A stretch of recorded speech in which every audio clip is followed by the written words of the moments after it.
और आज हम महत्वपूर्ण यहाँ पर दोस्तों, यहाँ पर लाइट अपनी गोल हो गई थी, है ना, अपनी क्लास नहीं हो पाई थी, लेकिन अब हम यहाँ से स्टार्ट कर रहे हैं 200 नंबर से। ठीक है, सभी लोग लाइक कर दो जल्दी से और स्टार्ट करते हैं। तात्विक दृष्टि से ना तो हम इन्हें कबीर को पूरे अद्वैतवादी कह सकते हैं और ना एकेश्वरवादी। कबीर से संबंधित विचार किसका है? सभी लोग बताइए जल्दी से, चयन करो फटाक से। 200 नंबर का शानदार क्वेश्चन है। निराला का कथन है, माता प्रसाद गुप्त का है, रामचंद्र शुक्ल का है, किसका है? 200 नंबर का शानदार क्वेश्चन है और सभी लोग बता रहे हैं कि सर ना तो कबीर को पूरा अद्वैतवादी कह सकते हैं और ना ही एकेश्वरवादी। एक कथन चयन करना, एक कथन किसका है? सभी लोगों ने बताया कि सर एक कथन है रामचंद्र शुक्ल का। रामचंद्र शुक्ल, डी नंबर आपका सही होगा यहां पर, रामचंद्र शुक्ल का। ठीक है, अगला क्वेश्चन, रासो लोक प्रचलित नाट्य रास से निकला हुआ प्रतीत होता है। रासों के बारे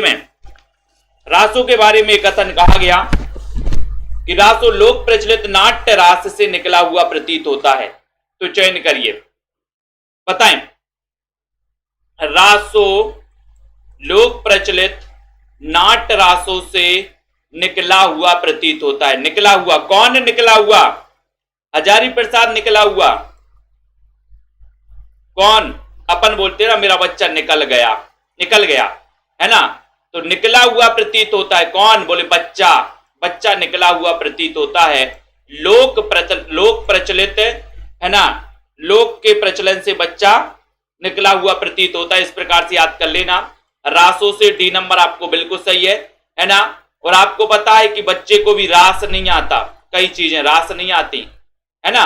नेक्स्ट क्वेश्चन है, आपको बताना मतिराम की सी रस स्निग्ध और प्रसाद पूर्ण भाषा रीति का अनुसरण करने वालों में बहुत ही कम मिलती है।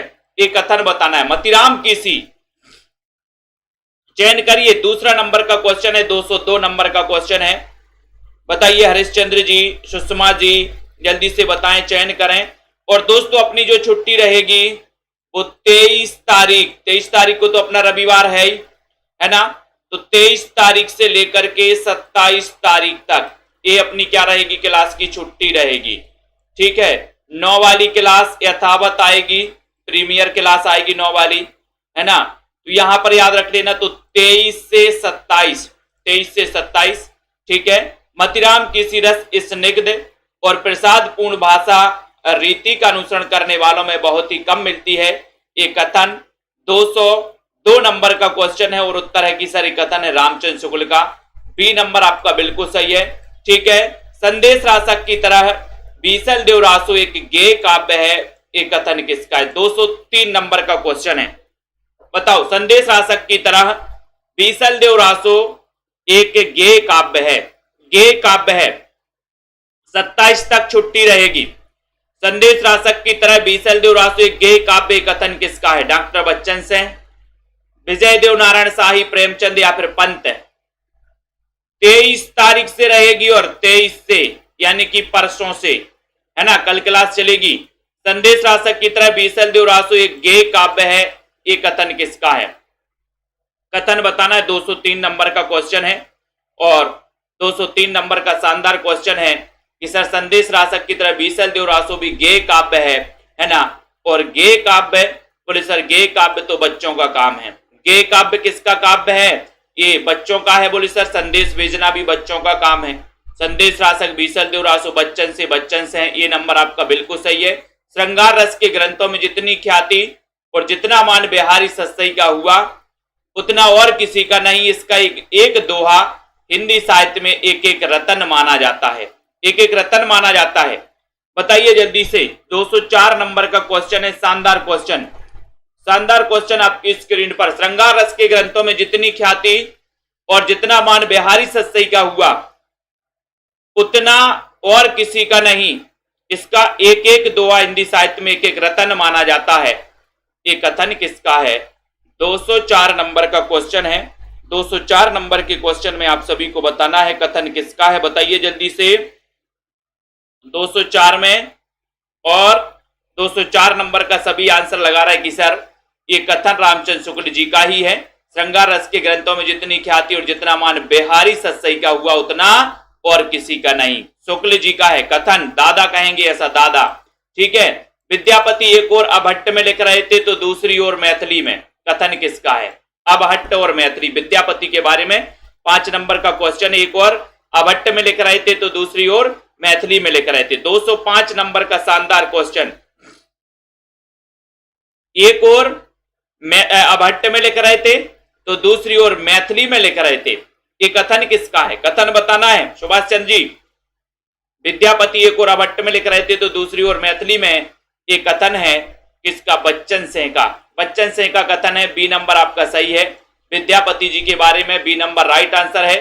ठीक है, बिहारी की रस व्यंजना का पूर्ण वैभव उनके अनुभवों के विधान में दिखाई पड़ता है। बिहारी की रस व्यंजना का पूर्ण वैभव उनके अनुभवों के विधान में दिखाई पड़ता है। 206 नंबर का क्वेश्चन है। पवन कुमारी जी बताइए जल्दी से। 206 में शानदार क्वेश्चन, बिहारी की रस व्यंजना का पूर्ण वैभव उनके अनुभवों के विधान में दिखाई पड़ता है। ये कथन किसका है?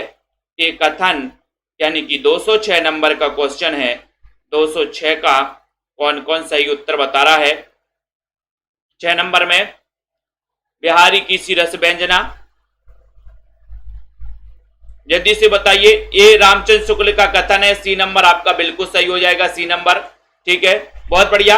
अगला क्वेश्चन है, साहित्य की भाषा लोक भाषा से बनती है और लोक भाषा भी साहित्य से प्रभावित होती रहती है दोस्तों। दोनों में द्वंद्वात्मक संबंध होता है। कथन के साहित्य की भाषा लोक भाषा से बनती है और लोक भाषा भी साहित्य से प्रभावित होती रहती है। तो अब बताइए कथन किसका है? चयन करिए। 207 नंबर का शानदार क्वेश्चन है। कथन बताना है आपको 207 में। और 207 का कथन क्या है?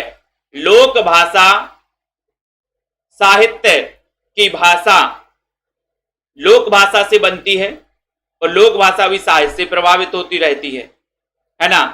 तो यहां पर डबल बात हो गई है और डबल बात बच्चन से अपन को याद कर लेना। ये कथन है, साहित्य की लोक भाषा, साहित्य की भाषा लोक भाषा से बनती है और लोक भाषा साहित्य से प्रभावित होती रहती है। यानी कि आपका जो यहां पर आपको याद रख लेना है डॉक्टर बच्चन सिंह का कथन है। बहुत बढ़िया। प्रेम की तन्मयता की दृष्टि से आलम की गणना रसखान और घनानंद की कोटि में ही होनी चाहिए। ये प्रोमन्न है ना, प्रोन्मत्त कवि थे, अपनी तरंग के अनुसार रचना करते थे। इसी से इनकी रचना में हृदय तत्व की प्रधानता है।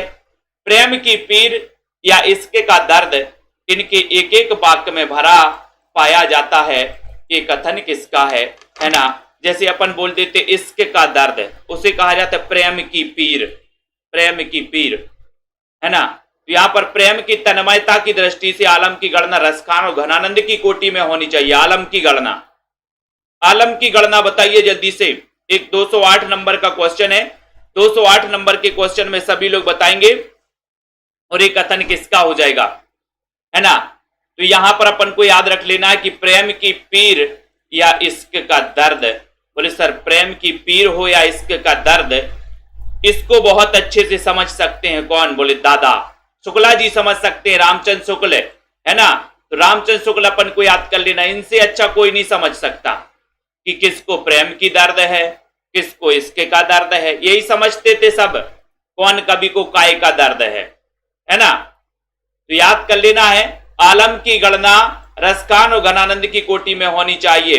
ये प्रेम की पीर या इश्क का दर्द इनके एक एक वाक्य में है। ये कथन रामचंद्र शुक्ल का है। शुक्ल जी से अच्छा कोई नहीं समझ सकता। ठीक है, अगले क्वेश्चन की ओर हम जाएंगे। अगला क्वेश्चन यहां पर आ रहा है दोस्तों, वीडियो को लाइक कर दो जल्दी से। कबीरदास में उलटवासियों और सूर में दृष्टिकूट दिखाई देते हैं। वे चर्या पदों में पहले से ही विद्यमान है। कथन किसका है? जल्दी से बताइए।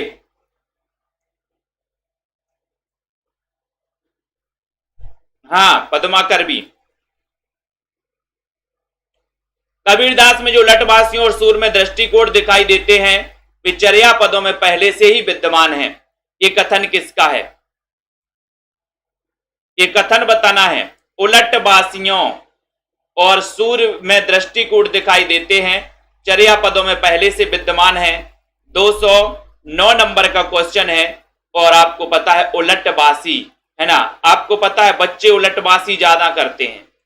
बच्चों को बोलो कि हम मार देंगे, बच्चा उलट के बोलेंगे हम भी मार देंगे, है ना।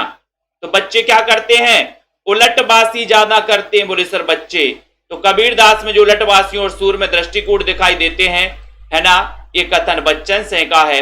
आ नंबर आपका शानदार क्वेश्चन हो जाएगा।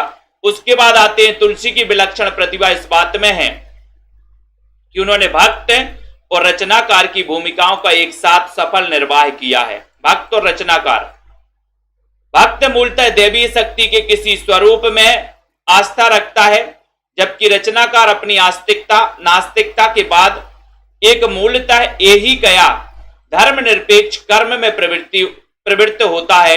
ये कथन किसका है? तुलसी की विलक्षण प्रतिभा इस बात में है कि उन्होंने भक्त और रचनाकार की भूमिका 210 नंबर का क्वेश्चन है। ये कौन कहेगा बताइए, कौन कहेगा?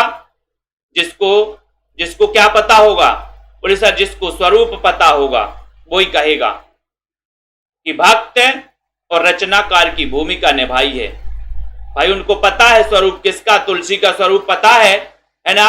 तुलसी का स्वरूप पता है तो उन्होंने बता दिया कि इन्होंने भक्त और रचनाकार दोनों की भूमिका निभाई है। किसने? तुलसी ने। तो स्वरूप पता चलेगा तभी आप बता पाओगे, यानी कि उत्तर हो जाएगा राम स्वरूप चतुर्वेदी का एक कथन है कि तुलसी की विलक्षण प्रतिभा इस बात में है कि उन्होंने भक्त और रचनाकार की भूमिकाओं का एक साथ सफल निर्वाह किया है ना। तो ये नंबर राम स्वरूप चतुर्वेदी, स्वरूप पता है तभी तो बता पा रहे।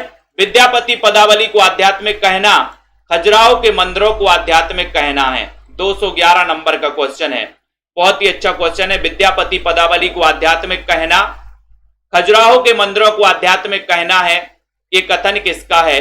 211 नंबर का क्वेश्चन है। 211 नंबर के क्वेश्चन में आपको बताना है, बताइए जल्दी से। खजुराहो के मंदिरों को आध्यात्मिक कहना, ये कथन किसका है? कौन कहेगा ऐसा कथन?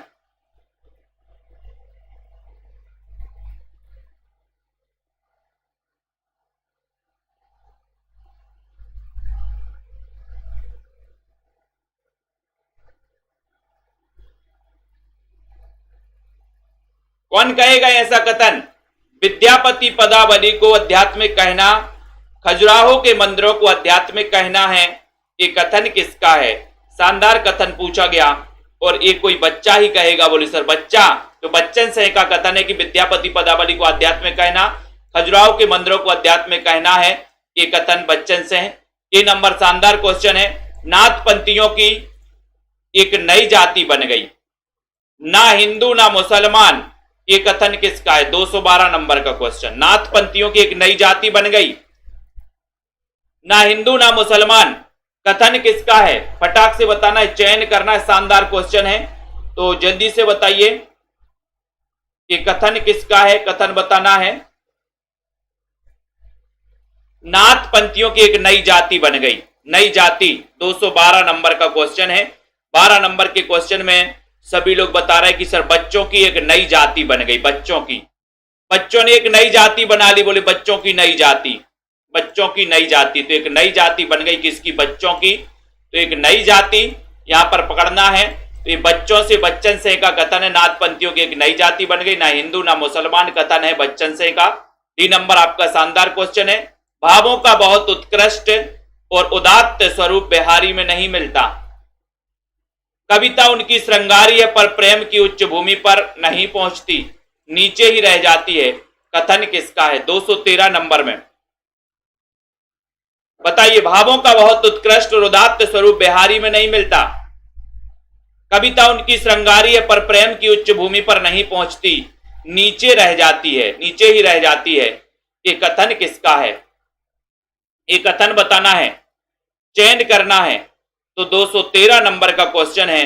213 में भावों का उत्कृष्ट और उदात्त स्वरूप बिहारी में नहीं मिलता, बिहारी में नहीं मिलता, केशव में नहीं मिलता, ऐसे कथन कौन करेंगे? दादा यानी कि शुक्ला जी आ गए, रामचंद्र शुक्ल। ए नंबर आपका सही है, ठीक है।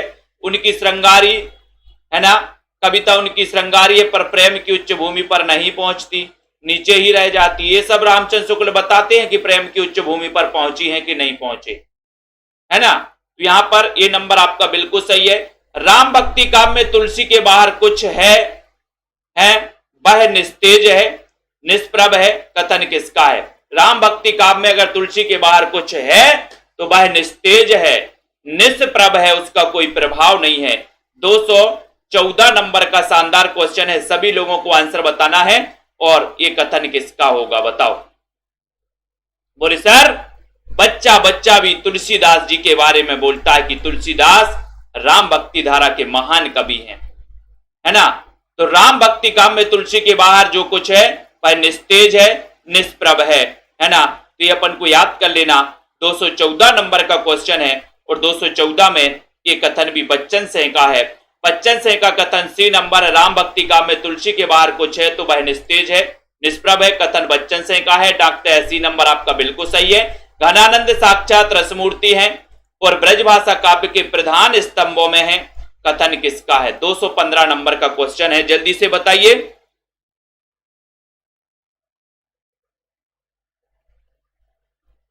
जल्दी से बताना, यहां पर ऐप से पढ़िए, ऐप से पढ़ना है आपको। घनानंद साक्षात रसमूर्ति है और ब्रजभाषा काव्य के प्रधान स्तंभों में है, ये कथन किसका है ना। अपनी छुट्टी है 23 तारीख से 27 तारीख तक, 23 से छुट्टी 27 तक, सभी लोग याद रखेंगे, ठीक है। तो यहां पर बाकी जिनको पढ़ना है वो रिकॉर्डेड से पढ़ते रहेंगे, कथन भी आपके ऐप में डल जाएंगे, उसमें जाके आपको पढ़ना है, ठीक है। तो यहां पर देखो घनानंद साक्षात रसमूर्ति है, ब्रजभाषा काव्य के प्रधान स्तंभों में एक कथन किसका है। 215 नंबर का क्वेश्चन है और 215 नंबर के सभी लोगों ने आंसर लगाया कि सर ये कथन है रामचंद्र शुक्ल का। बी नंबर आपका शानदार क्वेश्चन है, रामचंद्र शुक्ल, ठीक है। अगला क्वेश्चन है, सूफी काव्य में एक ही कवि है जायसी, शेष लकीर के फकीर हैं, शेष लकीर के फकीर हैं, बताओ। 216 नंबर का इतना अच्छा क्वेश्चन है। 216 में शेष लकीर के फकीर हैं, है ना। कई लोग बोलते हैं ना कि तुमने हमारे बच्चे को लकीर का फकीर बना दिया, तुमने हमारे बच्चे को लकीर का फकीर बना दिया, तुमने हमारे बच्चे को लकीर का फकीर बना दिया। तो शेष लकीर के फकीर हैं, शेष लकीर के फकीर हैं, मेरे बच्चे को लकीर का फकीर बना दिया, किसको, बच्चे को, है ना। तो यहां पर अपन को याद कर लेना है, ठीक है। तो ये बच्चे से हो जाएगा बच्चन सिंह का कथन, बी नंबर आपका सही है। सूफी काव्य में एक ही कवि है जायसी, शेष लकीर के फकीर हैं, डॉक्टर, बी नंबर आपका शानदार क्वेश्चन है। ठाकुर प्रधानतः प्रेम निरूपक होने पर भी लोक व्यवहार के अनेकांगदर्शी कवि थे, कथन किसका है। 217 नंबर का क्वेश्चन है, सभी लोग बताइए जल्दी से, फटाक से बताइए। ऐप में लाइव क्लास नहीं चलती, ऐप में रिकॉर्डेड वाली रिकॉर्ड हो जाती, स्टोर हो जाती है अमर पाल जी, यहीं पर चलती है लाइव क्लास प्राइवेट वाली, है ना। तो यहां पर जल्दी से बताइए, जल्दी फटाफट से चयन करिए। ठाकुर प्रधानता है, जल्दी से बताओ, ठाकुर प्रधानता है,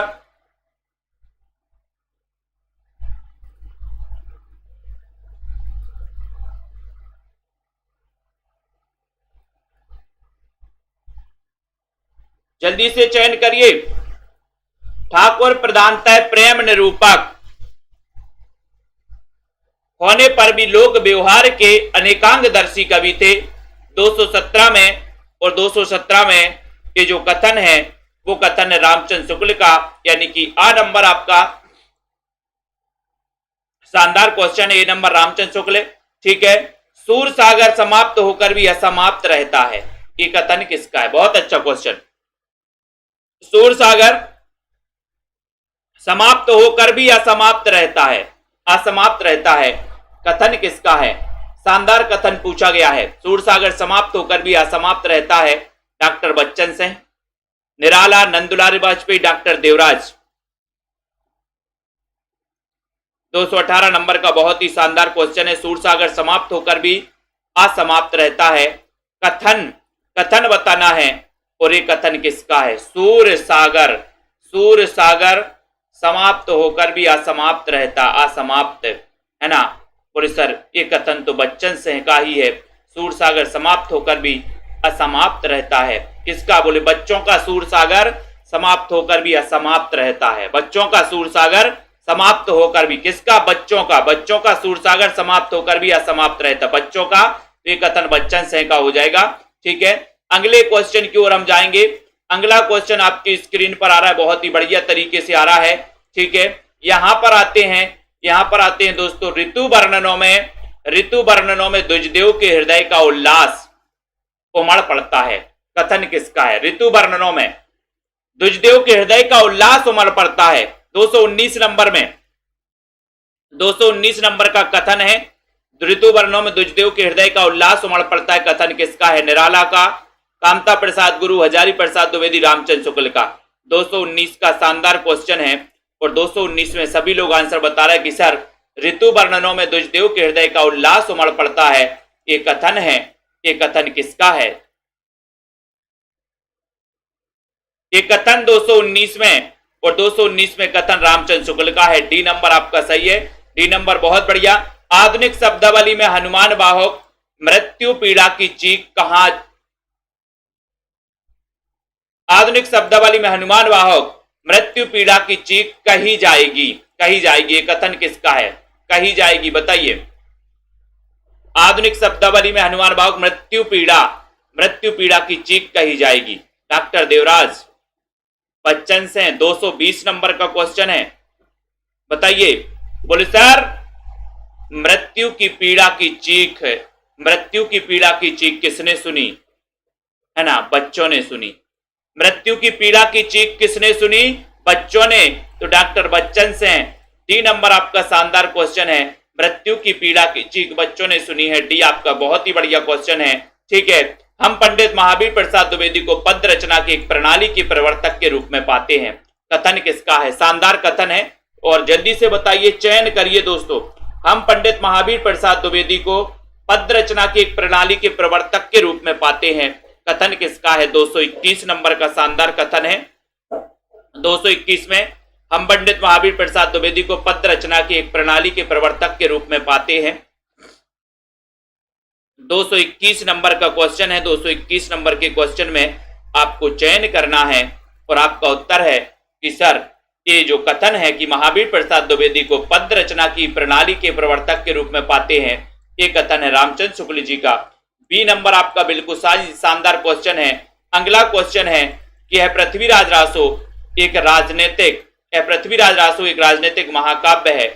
दूसरे शब्दों में राजनीति की महाकाव्यात्मक त्रासदी है, महाकाव्यात्मक त्रासदी, यानी कि 222 नंबर का क्वेश्चन है। 222 नंबर के क्वेश्चन में बताइए पृथ्वीराज रासो को महाकाव्यात्मक त्रासदी, राजनीति की महाकाव्यात्मक त्रासदी किसने कहा? तो बताइए।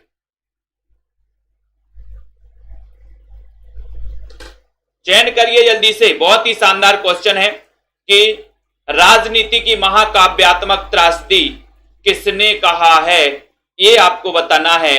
लाला भगवान दीन ने, डॉक्टर बच्चन सिंह ने, राधाचरण गोस्वामी ने, प्रेमचंद ने, है ना। तो यहां पर एक बिल्कुल शानदार क्वेश्चन है कि सर राजनीति में बच्चों की महाकाव्यात्मक त्रासदी कर दी है। बच्चों की क्या कर दी? बोले महाकाव्यात्मक त्रासदी कर दी। किसने? राजनीति ने, है ना। राजनीति में बोले सर त्रासदी कर दी, किसकी? बच्चों की त्रासदी कर दी, बच्चों की। राजनीति ने तो बच्चों की त्रासदी कर दी। त्रासदी डी नंबर आपका शानदार क्वेश्चन है। हिंदी भक्ति काव्य का क्रांतिकारी पुरस्कर्ता कबीर है। कबीर है, कथन किसका है? हिंदी भक्ति काव्य का प्रथम क्रांतिकारी पुरस्कर्ता कबीर है। ये कथन बताना है। 223 नंबर का क्वेश्चन है। 223 में सभी साथी बताएंगे, बहुत ही बढ़िया क्वेश्चन। 223 में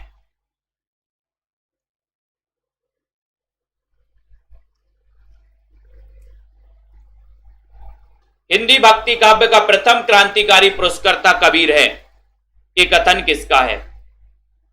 223 नंबर का शानदार क्वेश्चन है और ये अपन को क्रांतिकारी में अपन को याद रख लेना कि क्रांतिकारी कौन बनेंगे?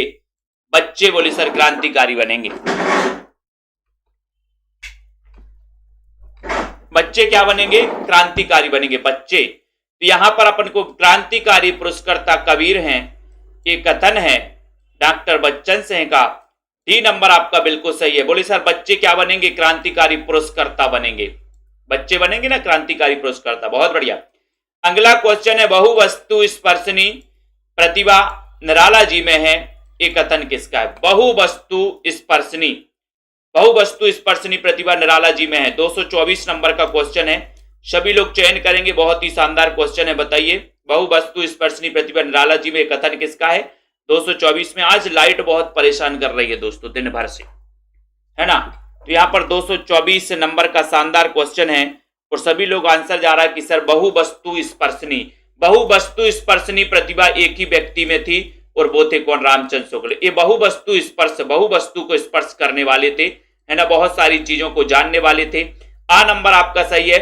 उपन्यास का मोटापा उसके स्वास्थ्य पर वैसा ही असर डालता है जैसे मनुष्य का मोटापा, एक कथन बताना 225 नंबर में। उपन्यास का मोटापा उसके स्वास्थ्य पर वैसा ही असर डालता है जैसे मनुष्य का मोटापा। 225 नंबर का शानदार क्वेश्चन है। 225 में सभी लोग आंसर बताएंगे और आपका उत्तर है कि सर हमारे बच्चे में मोटापा बहुत है। मोटापा है, बोले बच्चे में मोटापा है। किसको मोटापा है? बोले हमारे बच्चे को मोटापा हो गया है। मोटापा यानी बी नंबर।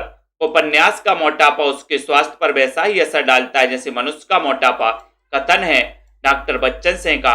बी नंबर आपका शानदार क्वेश्चन है। विलक्षण बात यह है कि आधुनिक गद्य साहित्य की परंपरा का प्रवर्तक नाटकों से हुआ।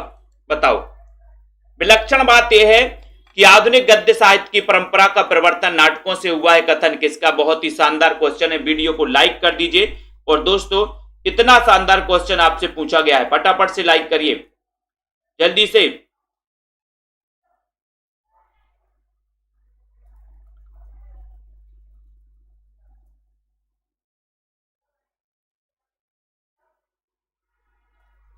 चयन करिए जल्दी से।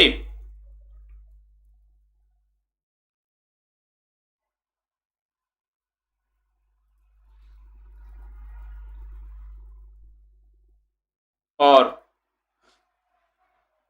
यहां पर क्वेश्चन आपको दिख रहा है, सभी लोगों ने बताया कि सर विलक्षण बात यह है। 226 नंबर के क्वेश्चन में 226 में सभी का आंसर चला गया है रामचंद्र शुक्ल। विलक्षण बात यह है रामचंद्र शुक्ल।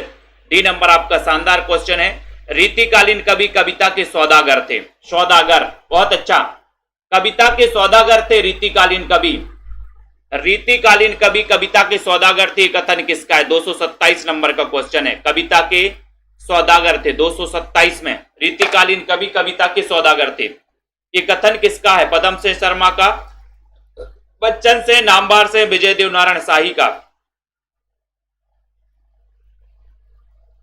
और सभी लोगों का आंसर है कि सर रीतिकालीन कवि कविता के सौदागर थे, ये जो कथन है 227 में सभी लोगों का आंसर है बच्चन, है ना। बच्चे जो होते वो सौदागर होते, बच्चे बड़े सौदागर होते। B number. बच्चे कैसे होते हैं? बोले सर सौदागर होते हैं। बी आपका शानदार है, बच्चे सौदागर होते हैं, ठीक है। सामाजिक जीवन की स्थिति और पुष्टि के लिए, स्थिति और पुष्टि के लिए करुणा का प्रसार आवश्यक है। सामाजिक जीवन की स्थिति और पुष्टि के लिए करुणा का प्रसार आवश्यक है, कथन किसका? 228 में बच्चे कैसे होते? सौदागर होते। बहुत बढ़िया। अब यहां पर 228 नंबर का क्वेश्चन पूछा गया, ये भी आपको बताना है, तो चयन कर दो जल्दी से। करुणा, और करुणा की बात कौन करेंगे? करुणा बताइए तेज प्रकाश जी। सामाजिक जीवन की स्थिति और पुष्टि के लिए करुणा का प्रसार आवश्यक है, ये कथन भी रामचंद्र शुक्ल का है। ये नंबर शानदार क्वेश्चन है। अगला है कबीर और तुलसी भाषा में एक मिशन के तहत लिख रहे थे, ये कथन किसका है? 229 में। कबीर और तुलसी भाषा में एक मिशन के तहत लिख रहे थे, एक मिशन के तहत लिख रहे थे। आगे विजय देव नारायण शाही, जॉर्ज ग्रियर्सन या फिर डॉक्टर बच्चन से। 229 नंबर का शानदार क्वेश्चन आपसे पूछा गया है, जल्दी से बता दो। 229 में और सभी लोगों ने बताया कि सर कबीर और तुलसी भाषा में एक मिशन, है ना। बोले सर कबीर और तुलसी एक मिशन के तहत लिख रहे थे, तो आपको पता है कि कबीर और तुलसी के प्रति एक मिशन बनाया है। किसने बनाया है? ठीक, किसने बनाया? बच्चों ने बनाया, बच्चों ने, है ना। तो कबीर और तुलसी का के लिए एक मिशन बनाया है। किसने? बच्चों ने, बच्चों ने बनाया। डी नंबर आपका बिल्कुल सही आंसर होगा, बच्चों ने। ठीक है, अगले क्वेश्चन की ओर हम जाते हैं। अगला क्वेश्चन आपकी स्क्रीन पर आ रहा है दोस्तों, सभी लोग लाइक कर दो। जैसे वीर कर्म से पृथक, जैसे वीर कर्म से पृथक वीरत्व तो कोई पदार्थ नहीं, वैसे ही सुंदर वस्तु से पृथक सौंदर्य कोई पदार्थ नहीं। कथन किसका है? 230 नंबर का। बहुत ही अच्छा क्वेश्चन है, जल्दी से बनाइए। आनंद जी, ये टेस्ट हो रहा है? टेस्ट नहीं हो रहा तो क्या हो रहा? ये टेस्ट ही तो हो रहा है। जैसे वीर कर्म से पृथक वीरत्व कोई पदार्थ नहीं, वैसे ही सुंदर वस्तु से पृथक सौंदर्य कोई पदार्थ नहीं है। इनको बार बार देखो। 230 नंबर का क्वेश्चन है, 230 में शानदार क्वेश्चन है। और 230 का है कि सर जैसे वीर कर्म से पृथक वीरत्व कोई पदार्थ नहीं, वैसे ही सुंदर वस्तु से पृथक सौंदर्य कोई पदार्थ नहीं। ये कथन है, ये कथन है, ठीक है, ये कथन है रामचंद्र शुक्ल, यानी कि ये नंबर आपका बिल्कुल सही है। ये नंबर बहुत अच्छा क्वेश्चन। मेरी एक दूसरी पुस्तक आचार्य रामचंद्र शुक्ल का इतिहास पढ़ते हुए छपी। मैंने उसमें लिखा कि नए इतिहास के लिए शुक्ल जी का इतिहास एक चुनौती है। नए इतिहास के लिए शुक्ल जी का इतिहास एक चुनौती है। कथन किसका है? एक चुनौती है, बताइए। 231 नंबर में, 231 में बहुत ही शानदार क्वेश्चन है। और मेरी जल्दी से बताइए। 31 में मेरी एक दूसरी पुस्तक आचार्य रामचंद्र शुक्ल का इतिहास पढ़ते हुए छपी।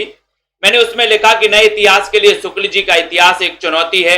एक चुनौती, तो आपको पता है कि सर भारत में शुक्ल जी का इतिहास, शुक्ल जी का इतिहास एक चुनौती है। कहां पर? भारत में।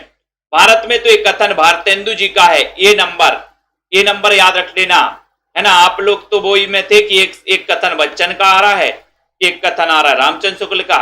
अब वही लगा रहे थे आप लोग। एक कथन में रामचंद्र शुक्ल ढूंढ रहे थे, एक में बच्चन ढूंढ रहे थे। देखो बच्चन ढूंढते आए हैं, है ना। ये कथन भारतेंदु जी का आ गया यहाँ पर। आ नंबर सही है, ठीक है, बहुत बढ़िया। खा गए ना, हो गए, गड़बड़ हो गए।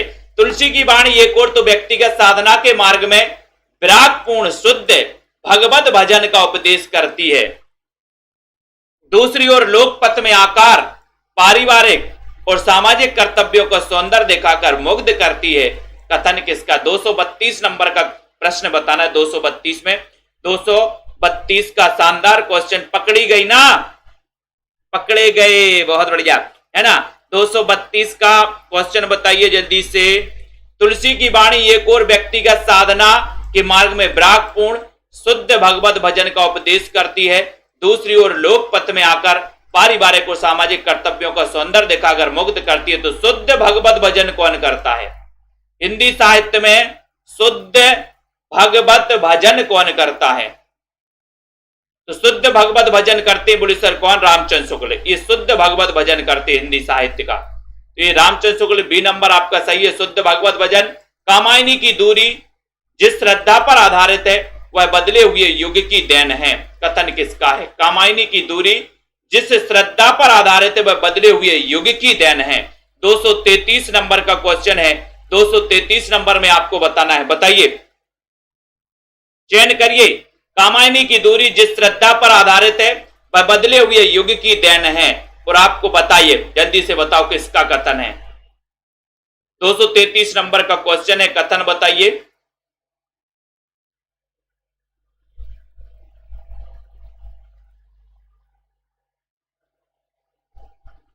कामायनी की दूरी जिस श्रद्धा पर आधारित है वह बदले हुए युग की देन है। ये कथन भी किसका है? ये कथन है दोस्तों किसका? बच्चन का। बच्चन लगा दिए ना, बहुत बढ़िया। क्योंकि आपको पता है कि सर आजकल के जो बदले हैं बच्चे हैं ना, ये बदले हुए युग की देन है। आपको पता है बच्चे बहुत होशियार पैदा हो रहे हैं आजकल के। 1 साल के हो गए उनको मोबाइल चाहिए, दिन भर मोबाइल, है ना। बोले सर ये बच्चे जो पैदा हो रहे हैं बदले हुए युग की देन है, बदले हुए युग की देन है ना। डी नंबर, ये भी आपको याद रख लेना है। उसके बाद अगला क्वेश्चन आ रहा है कि तुलसीदास जी उत्तरी भारत की समग्र जनता के हृदय मंदिर में पूर्ण रूप प्रेम प्रतिष्ठा के साथ विराज रहे हैं। 234 नंबर का शानदार क्वेश्चन है। और 234 में सभी लोगों का आंसर है कि सर हृदय मंदिर में विराजमान है। तुलसीदास किसके हृदय मंदिर में विराजमान है ना? तो ये हृदय मंदिर में विराजमान है किसके? रामचंद्र शुक्ल के। तो ये कथन जो हृदय मंदिर वाला कथन है, तुलसीदास उत्तरी भारत की समग्र जनता के हृदय मंदिर में पूर्ण प्रतिष्ठा के साथ विराज रहे हैं। कथन ये नंबर रामचंद्र शुक्ल का है। अगला है रीतिकालीन कवि कविता के सौदागर थे। देव ने सुकवि को कविता का सौदागर कहा है। ये 235 नंबर का क्वेश्चन है। 235 में सभी लोग बता दो जल्दी से। 235 बताओ। रीतिकालीन कवि कविता के सौदागर थे। देव ने सुकवि को कविता का सौदागर कहा है। और सौदागर के बारे में तो अपन ने पढ़ा ही है कि सर सौदागर होते आजकल के बच्चे तो सौदागर होते हैं। बच्चे क्या होते? सौदागर होते कि नहीं? मम्मी से बोलते हैं कि ये टॉफी दोगे तभी हम काम करेंगे, है ना? बोले मुझे मोबाइल दिलाओगे तभी हम पढ़ाई करेंगे, मुझे साइकिल दिलाओगे तभी। सौदागर होते आजकल के बच्चे। तो सौदागर से अपन को बच्चन से याद कर लेना, ठीक है। उसके बाद कविता को जीवन और जगत की अभिव्यक्ति किसने कहा? कविता को जीवन और जगत की अभिव्यक्ति किसने कहा? 236 नंबर का। 236 में बता दीजिए जल्दी से। 236 का बहुत ही शानदार क्वेश्चन है और सभी लोग बहुत ही अच्छा क्वेश्चन बता रहे हैं कि सर कविता को जीवन और जगत की अभिव्यक्ति किसने कहा? तब आपका राइट आंसर होता है कि सर कविता को जीवन और जगत की अभिव्यक्ति कहा है आचार्य शुक्ल जी ने, रामचंद्र शुक्ल जी ने। ये नंबर आपका शानदार क्वेश्चन है। अगला क्वेश्चन है पहले आदिकाल, मध्यकाल और आधुनिक काल की संज्ञाओं को ले इस तरह काल विभाजन अब पुराना पड़ गया। ये कथन किसका है? काल विभाजन पुराना पड़ गया। 237 नंबर का क्वेश्चन है। 237 में सभी लोग बताएंगे और बोले सर बच्चों का काल विभाजन पुराना पड़ गया। बच्चों का काल विभाजन क्या हो गया? पुराना पड़ गया। बच्चों का काल विभाजन क्या हो गया? हाँ, अब तो मोबाइल। तो बच्चों का काल विभाजन पुराना पड़ गया, पुराना। तो अब डॉक्टर बच्चन से डी नंबर, बच्चों का काल विभाजन पुराना पड़ गया। बहुत बढ़िया, ठीक है। अगले क्वेश्चन की ओर जाएंगे। हिंदी में समालोचना के सूत्रपात का श्रेय बालकर्ण भट्ट और बद्रीनारायण चौधरी प्रेमघन को माना है। ये कथन बताइए किसने माना है? हिंदी में समालोचना के सूत्रपात का श्रेय बालकर्ण भट्ट और बद्रीनारायण चौधरी प्रेमघन को माना है। किसने? नीलम जी, प्रियंका जी बताइए। 238 नंबर का क्वेश्चन है। रीताकांत जी 238 में शानदार क्वेश्चन है और आपको पता ही है कि सर ये रामचंद्र शुक्ल ने माना है। 7 नंबर आपका शानदार क्वेश्चन है। अगला क्वेश्चन है भाषा की दृष्टि से 1000 से 1400 ईस्वी का समय महत्वपूर्ण है। ये कथन बताओ। 239 भाषा की दृष्टि से 1000 से 1400 ईस्वी का समय महत्वपूर्ण है। ये कथन किसका है? कथन बताना है। बहुत ही शानदार क्वेश्चन है। हाँ, दिवाली में सारे कथनों को याद करना है ना, नहीं तो क्या हो जाएगा, समझ जाना क्या हो जाएगा। भाषा की दृष्टि से 1000 से 1400 ईस्वी का समय महत्वपूर्ण, ये कथन किसका है? 239 नंबर का क्वेश्चन है और सभी लोगों का शानदार क्वेश्चन आना चाहिए। 240 से फिर अपन बाद में पढ़ेंगे, कल पढ़ेंगे, है ना। उत्तर है कि सर ये भाषा की दृष्टि से 1000 से 1400 का समय है, वो बच्चन से अपन को याद कर लेना है, ठीक है। ये याद रख लेना, क्योंकि 1 से लेके 14 तक बच्चे भाषा सीखते हैं। भाषा सीखते कि नहीं सीखते? 1 से लेके 14 तक बच्चे भाषा सीखते हैं। तो 1 से 1000 और 14 से 14000, 1000 से लेके 14000 तक बच्चे, यानी कि सी नंबर आपका शानदार क्वेश्चन है, ठीक है। बहुत बढ़िया, अध्ययन करना है रेगुलर, इसी प्रकार से पढ़ते रहना है। सभी साथियों को धन्यवाद। जय हिंद।